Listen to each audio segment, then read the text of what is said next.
क्या नाम है चाचा? मेरा राजेंद्र प्रसाद यादव। राजेंद्र प्रसाद यादव। आप यूपी उत्तर प्रदेश से हो? तो आप इस पे क्या कहना चाहोगे कि ये कानून निकला है, तो ये कानून रिक्शे वालों के लिए कहाँ तक सही है, कहाँ तक नहीं सही है? क्योंकि कुछ रिक्शे वालों का तो पूरा परिवार ही इसके ऊपर है, ये तो आप जानते हो कि उनके बच्चों का पालन पोषण सिर्फ इसी पे है। तो उसके बारे में आप क्या कहेंगे? इसके बारे में क्या करेंगे? सरकार जो कर रही है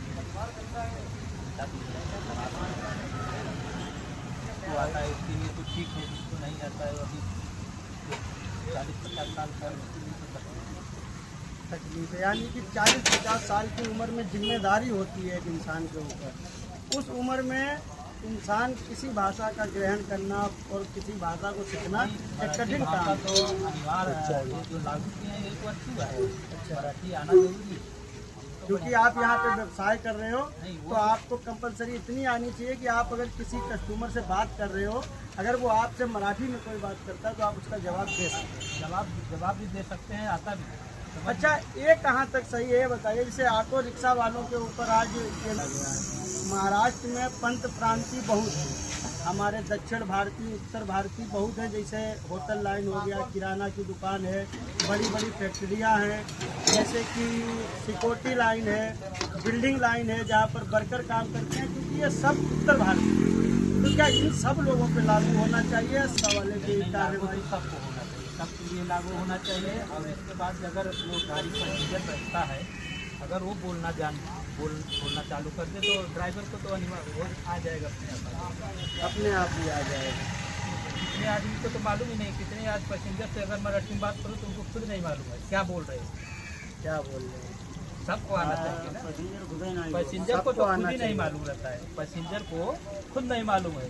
मतलब पैसेंजर अगर बात करेगा तो आदमी सब समझेगा, भाषा तो वैसे सब आता है। क्योंकि अगर देखिए आपसे ज़्यादा नहीं कुछ बोलना है, आपसे कोई कस्टमर अगर मिलता है आपको बोलता है कि माला साथी नका जाए क्या है, अगर आपको वहाँ पे जाना है तो आप बोलो साथ बस आए, अगर आपको नहीं जाना है नहीं गाड़ी चालू लो तुम्हें दूसरा रिक्शा जाए।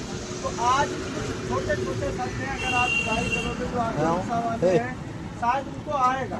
और ये कानून में एक चीज कहूँगा कि ये कानून देश पे लागू हो तो पूरे भारत देश पे लागू होना चाहिए, हर राज्य के लोगों के लिए कानून लागू होना चाहिए। और हम महाराष्ट्र में जितने लोग हैं, यहाँ पे जितने पंच प्रांत सब पे लागू होना चाहिए। और क्योंकि जो हमारे ऑटो रिक्शा वाले थे, बहुत लोगों ने फार्म भी भरे हैं, बहुत लोग सीखने भी जाते थे। वीडियो हमने भी देखी है कि लोग क्लास भी अटेंड करते थे, अपना टाइम भी देते थे, कीमती वक्त मतलब निकाल के सीखने के लिए जाते थे। बहुत लोगों ने सीखने की कोशिश की, कुछ लोग सीख गए, कुछ नहीं सीख पाए। आपने भरा था? मेरा सब कुछ हो गया। अच्छा, आपका सब कुछ हो गया? सब समझ में आता है, मराठी बोलो, गुजराती बोलो, तेलुगु भाषा, कोई भी सब भाषा समझ में आता है। देखो बहुत अच्छा चाचा ने, क्योंकि चाचा अपने यूपी उत्तर प्रदेश के हैं, पर इनको बहुत भाषा का ज्ञान है और ये बहुत जरूरी है। लेकिन फिलहाल में क्या है कि मतलब जैसे जिसको नहीं आता है, किसी को जोर जबरदस्ती करोगे तो ये गलत जबरदस्ती नहीं। देखिए टाइम देना चाहिए, क्योंकि देखिए 5 लाख से ज़्यादा लोगों ने फार्म भरा, उसमें 1 लाख से ज़्यादा लोगों को मतलब ये लाइसेंस दिया गया है, कार्ड जो प्राप्त किया गया है।